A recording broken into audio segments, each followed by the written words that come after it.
Hello, everyone, and welcome to another edition of Joe and Josh Talk, The Walking Dead. I'm Joe, I'm Josh. and we have a very good episode to talk about. But first things first, guys. Those that were watching the stream last Sunday, again, just want to apologize for what happened. Apparently, it is illegal to stream, apparently, because it was shut down due to a third party stating that it was affecting their copyright rights. It was infringing them, so therefore that's the reason why Facebook had to shut it down. But unfortunately, I don't see why that had to happen, but it As did. Negan would say, it's a damn tragedy. Yeah, it's a tragedy because, from my understanding, because I looked into it. Josh looked into it, and from what our understanding was, we really did understand that it wasn't illegal to stream. Just as long as you were not downloading a physical copy of the content and distributing it to the public for profit. And but therefore that's not the case. So apparently you can't stream from a stream. So I got that checked. No more. So unfortunately, guys, no more live streaming episodes of The Walking Dead for us. We don't want to infringe anybody's copyright rights. We definitely don't want to go to jail, so that will not be happening. We'll just continue to do what we've always done, and that's just make great episodes like this for you all. Um, but yeah, man, we have a great episode to talk about, Josh. Man, what'd you think about it? And it was amazing. Rick and the gang are back. And not just back on our TV screens, but back to doing what they do best, which is fighting to create a better world. And the entire theme of this episode was Rick and the group trying to recruit people. Hmm. Right. A call to arms, if you will, trying to get these other communities to join them in fighting the Saviors. And before we actually go into the dialogue that Rick and the others had with people at the hilltop in the kingdom, the episode started with Father Gabriel, who has been getting more screen time in recent episodes. He's becoming more of an important player in the show, and we actually saw him packing up some supplies and leaving out at night. And this was, after the previous episode, we saw somebody watching the Alexandria safe zone. We saw Gabriel on watch, and then a lot of people didn't know this. I didn't see it at the time, but when he's driving away, there's actually someone in the passenger seat as he's Oh, driving away. So right away, that's a wild card. You don't know what's going on. And throughout the episode, they were talking about, was Gabriel a traitor? Did he rob us and take all our stuff? And then some people have put forth theories saying no, he was kidnapped, he was blackmailed. Others are saying, well, he's trying to recruit another group, and it ties in with stuff later in the episode. But we'll get to that later. The first thing we need to talk about is Rick's meeting to the hilltop, and he does his best to talk to Gregory, and unfortunately, he does not have a ton of success. of course.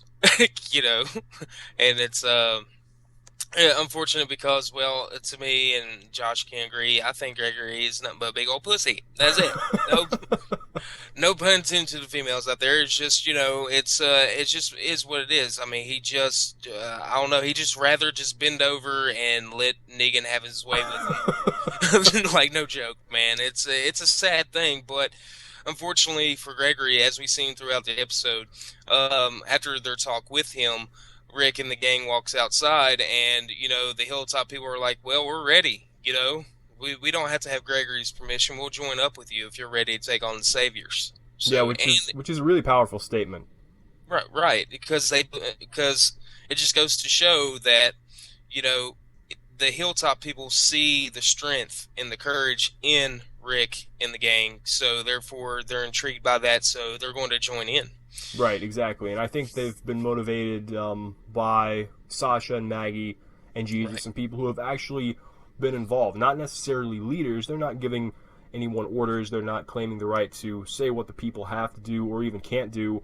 But they right, are, setting an example. And like you said, it is motivating the people. So, Gregory, I think, is still in that mindset that Rick was a while back when he was trying to say, well, we'll just play by their rules and we'll get some kind of a life.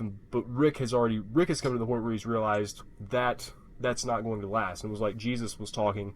A lot of people thought that they could live with that deal, but it's becoming clear they can't. Gregory still hasn't come around yet, so we'll see what happens with that. But Daryl he has escaped from his incarceration at the Savior's camp, and they end up going to the kingdom. And this is actually a really interesting scene, because I loved how when they finally got to meet Ezekiel, Jesus is talking to him, and he kind of looks back, and Rick and all of the gang are like huddled back around the door from seeing Shiva.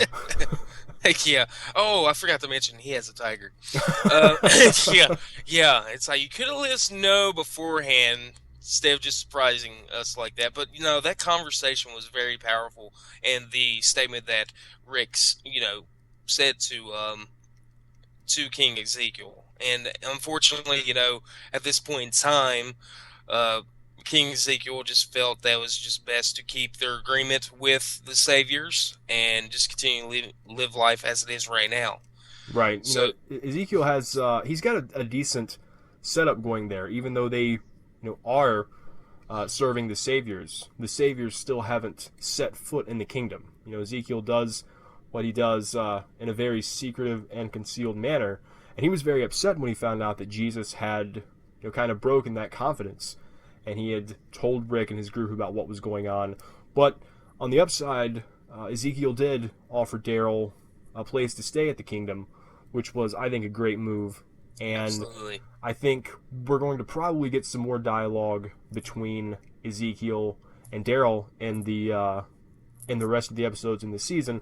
And another thing, Richard, one of Ezekiel's his top soldiers in the kingdom, I think that he and Daryl are both going to have some dialogue together, because they both kind of have the mentality of, we need to fight these people. This is just going to keep getting worse. We might as well do it now. Catch them off guard, and get it over with sooner rather than later. So I'm anxious to see where that goes. Yeah, absolutely, because Daryl and him could persuade the people, or work together to persuade King Ezekiel. So that's going to be interesting to find out. And so after that, we get that awesome like zombie slaughter or walker slaughter. That was creative as crap, amazing. man. I loved it. 10 out of 10 for me. Um, but then after the slaughter happens, well, they run into at the end of the episode, we get to see that huge grin, that great grin of Rick's. But a lot of people are asking, who are these people? Who are, like, how did they come about? You know what I mean? And why was Rick smiling? And Josh, can you elaborate on that just a little bit? Yeah, I think that what we're seeing now is, the Junkyard Kids, as they will probably be called, unless they change it up. I think they're going to be a very prominent group in this season, because Rick, he'd been talking about, we need another group, we need more numbers and everything. And it's kind of funny, because in the past, whenever Rick would see a person, there came a point where when he would see anybody, he would automatically say, okay, this person is an enemy, we can't trust them by any means, don't let them in. He did it to Aaron when they first met. They did it to Jesus. They did it to almost everyone. But now we see Rick seeing all these people with all these weapons, and he just gets a smile on his face, because he's going to end up trying to bring these people over to his side, to tell these people, I am not a threat to you, my people are not a threat to you, but we know who is a threat to you. Right. And I think that, a group of that size, if he can get that group on his side, we're going to have a really interesting battle between Rick and the Saviors. Absolutely, man. It's going to be an all-out war. Now, whether they will bring the war to this season, we have no clue. I guess we'll just have to watch and find out. But it's going to be interesting to see how this story plays out. Between how we get to know the Junkyard Kids and their story and stuff like that.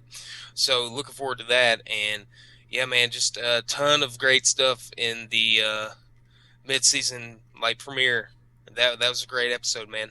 Great episode, a lot of action. We're seeing some characters are ready to fight the saviors, some are holding out, but I think Rick and the group can make it happen. I think they can pull people together.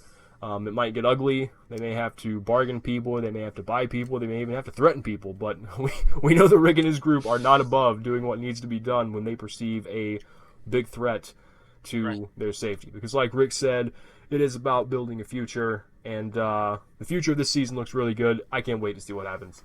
Yeah, most definitely, because we have all these strings to tie, man. We got Gabriel, we got Rick in the group with the Junkyard Kids. We have King Ezekiel, Daryl, and what's the head soldier's name again? I just had a brain fart for some reason. Richard. Yeah, Richard. See what they can pull together too. So we have all this to connect, and then I think once all those are connected, then we'll see everyone come together and take on the Saviors. Yeah, it's gonna going to be the biggest battle the show has ever seen. And it's going to be epic. But but guys, we really do appreciate you all tuning in, listening to us. We love doing this podcast for you all. We look forward to this week's episode, and we'll be back here next week for the same thing. Catch you next time.